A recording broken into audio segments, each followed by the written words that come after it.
right now. Let's do some fan questions. What's going on, Chael? Yo, I got a question. Take us back to when Uriah Hall did that spinning head kick in the Ultimate Fighter House. What was the atmosphere like backstage? How did you feel? Peace. It was scary. It was flat out scary. And here's one of the things you have to understand that you couldn't see on TV. So Uriah Hall hits that spinning kick. Boom, it hit Adam. It landed perfectly. There wasn't a guy in the building that could have taken that shot, right? I mean, that was Adam's. That's Adam's cross to bear, but any of the rest of us would have been in his same spot. But here's the one thing that you couldn't see from television. So I also hadn't been in that building. That was one of the first fights.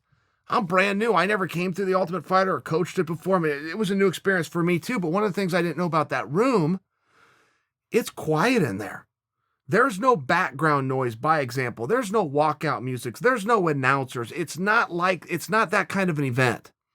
So there's also not a crowd. There's not an atmosphere. It's very quiet. Very quiet. It's in a big box. It's a warehouse. And as cool as it looks on TV, and it is very cool, but it's still a box. And what I'm saying, you know how acoustics work in a box. I could talk as loud as I am right now. You're on the other side of the room. You're going to hear me. You just are. The noise is just bouncing around. Point is, when Uriah spins, boom, and it made a sound that was horrifying. I might go as far as to put it as disgusting. It was a disgusting sound that I hope I never hear again. But it was bad. So when you ask what the tension, yeah, man, it was a lot of people looking around, staring at one another, praying. What's up, Chael? Dave from the Bronx here. Big fan of MMA, very big fan of your show. I just had a question. Conor McGregor, Tyron Woodley. I haven't heard anyone mention that fight. I know they had a back and forth not too long ago. There's even a video of Conor McGregor sizing him up, and I believe it was the locker room. What do you think of that fight? I remember that video. What was up with it? Do you remember that? So let me just remind you. Yeah, it was Conor sizing. Conor was giving Tyron a hard time. He was puffing up to him. And poor Tyron was just said like hello to him. Like Tyron had known him or they'd met before. Tyron saw him. I think he even said, "What's up, Conor?" And Conor turned around, "What?"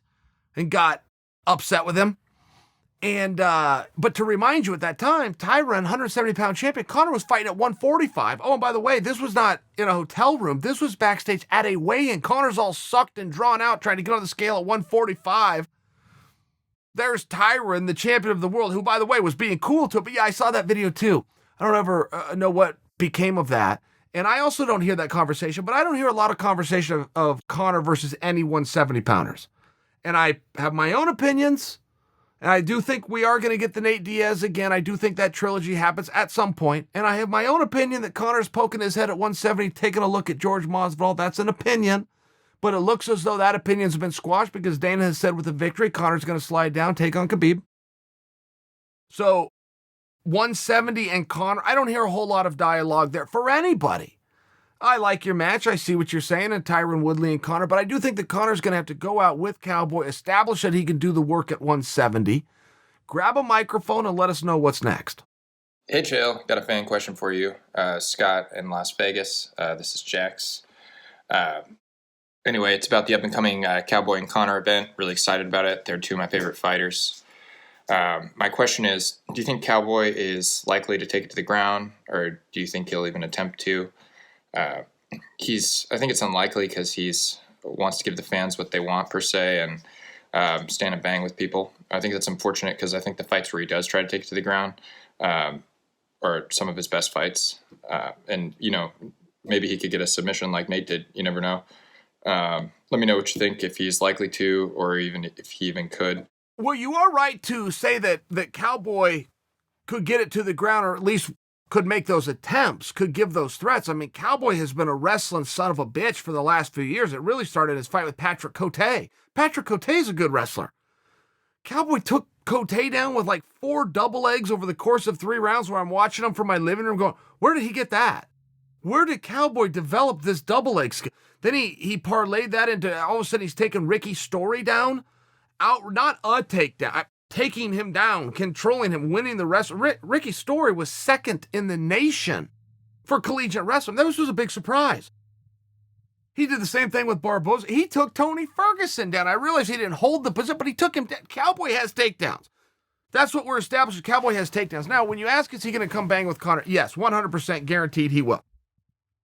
I would hope that it would not be for foolish enough strategy that because he wants to give the crowd what they want. Who the hell told anybody what? Is that what the crowd wants? You're part of the crowd. Sounds just like it's not what you want. Where is this belief that the crowd wants to see that? Where did that come from? I mean, the crowd wants to see a fight.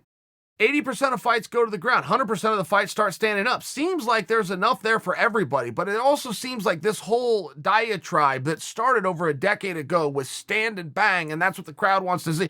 I think that that's a little bit old hat. And I also would argue that the crowd just wants to see two guys laying on the ground. I get that too. They want to see a little of everything. They want to see the hustle and the scramble and the in-between and the punches and the kicks and the clink. They want to see a fight. Cowboy is nobody's fool. Cowboy is not going to bitch out to anybody, including Conor McGregor, who is a dynamic striker. Conor has a very unique style all the way down to his stance. He's incredible power, incredible speed, and can do, this guy's a butcher with that left hand. No way around it. Cowboy's not going to wilt to that. And Cowboy's also not going to be afraid to get punched in the face in the middle of a fist fight in a steel cage. He's just not. But I do like your argument that it would be wise for him to bring all those tools out. To bring that double leg, offer the threat of it, come back with those punches, come back with go out there and have himself a mixed martial arts fight. I trust very heavily that that's exactly what Cowboy is going to do. But to your point that if he was to lock in or give the fans the fans want to see a mixed martial arts fight, go out there and fight mixed martial arts, and I think you're going to be in luck. I think that's Cowboy's plan. Hey, Chael, this is Daryl from Florida. Big fan of your content and appreciate what you do. Fortunately, I saw your friend Kobe go down, and his injuries prompted a question. As a professional fighter, it seems like it'd be pretty tough to get health insurance. And I wondered if UFC provides insurance or medical cost coverage for the fighters when injuries are suffered during fights. For example, with Kobe having to go to the hospital and it sounds like have his jaw wired shut. We know how expensive hospital bills can get, $50,000 to $100,000 pretty easily. So if you could give me some information on that and how fighters are able to cover those costs of medical expenses when that occurs, because otherwise that would just completely eat up their paychecks. Thanks, Joe. Keep up the great work. Yeah, that's a very fair question by you, and that's a little outside of the grid of what I usually get over here, so I appreciate that. It's fun to talk about a little something else. So there's a couple of layers. First off, let's start at the beginning. No, it is not any harder for a professional fighter to get insurance than somebody else. That would be viewed as discrimination. Professional fighting, because it is legal and cannot be treated as a different class by an insurance company. Again, that they can't discriminate. So a fighter can have his own insurance. Many don't, which might surprise you, but the commissions. In this case, that fight you're referencing of Usman versus Colby was in Nevada. Very good, very reputable commissions. The commissions will require a level of insurance that any promoter puts on. Not just a huge organization like the UFC, any promoter. Now, that isn't going to be the world's greatest and everything's encompassed insurance, but it's going to be a good, solid start. The UFC then, and I want to say this was in 2011, might have been in 2012, they came in and said, you know what, we're going above and beyond on that, and we're going to get insurance for everybody, which is very hard to do. To get insurance for an independent contract, it's a tricky thing. It's a big, you're looking at writing a pretty big check here. But it also extended not only to competition to out of competition, meaning guys can go train. Guys can be in the practice room and something happens, and they can have coverage. So the guys hopefully do have their own insurance, but then they're protected by the commission. Then the UFC even went above and beyond and got an insurance policy on top of that. So ultimately, I can tell you this. Colby will not have a bill, including a copay. Colby can go in, get that jaw fixed. If you're not 50 to 100, whatever the bill is, he will not have so much as a copay. Hey, Uncle Chael, it's Rob. Hope you like the outro I wrote for you. It's the one with the freight train, choo-choo. Anyway, I have a question here from New York. So right now, the lightweight division is probably the most exciting division. I mean, at least I think so, and I know I'm pretty sure you've said multiple times. My question is about Gillespie right now, especially coming off of that Kevin Lee fight as such a dominating force beforehand. What would you think about a Gillespie Iaquinta fight. Not just because I'm from Long Island and I think the guy's tough as hell, but, Iaquinta and Gillespie both are coming off a loss and have something to prove. And everybody else in the lightweight division is kind of taken up at the moment. I just think that would seem like an interesting fight. But as someone who's relatively new, I'd like to hear what you think.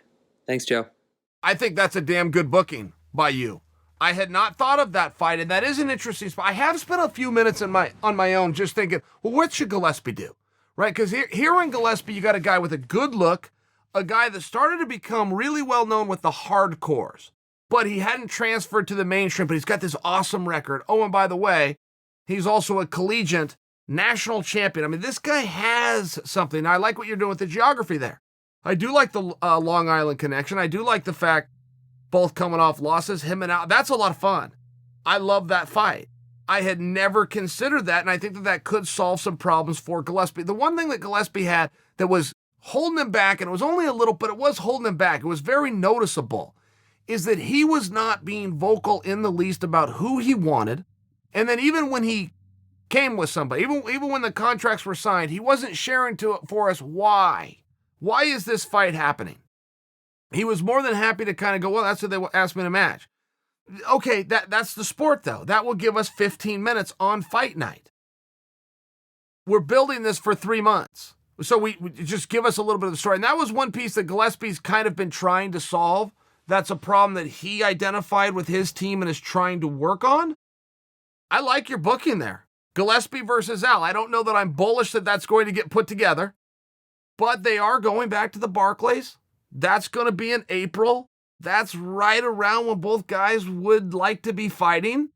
I think you could be onto something. What's up, Uncle Chael? I just wanted to know what you thought about Francis Ngannou and his next fight. Do you think it should be a title fight that I know he's been asking for? He's knocked out Junior Dos Santos and Cain Velasquez both in the first round and his past 2 fights. And I know Rosenstruck has been calling him out, but I'm pretty sure he wants a title fight. You think his next fight should be with Stipe, or do you think Stipe and Cormier should fight? Okay, I believe that fight with Rosenstruck and Ngannou has already been agreed on. I want to say I even read a date set on that. Now, this is off the top of my head, but I'm pretty good at this. I got a pretty good memory. I'm pretty sure, because don't forget, Volkov was trying to get something going with Ngannou, and vice versa, and they were even like agreeing on locations through social media, and that got ripped. Rosenstruck and Ngannou, that is getting done. That is in the works, but I think that's even been announced for a date. Mr. Sonnen, Jimmy coming to you here from beautiful Prineville, Oregon, and I need some advice.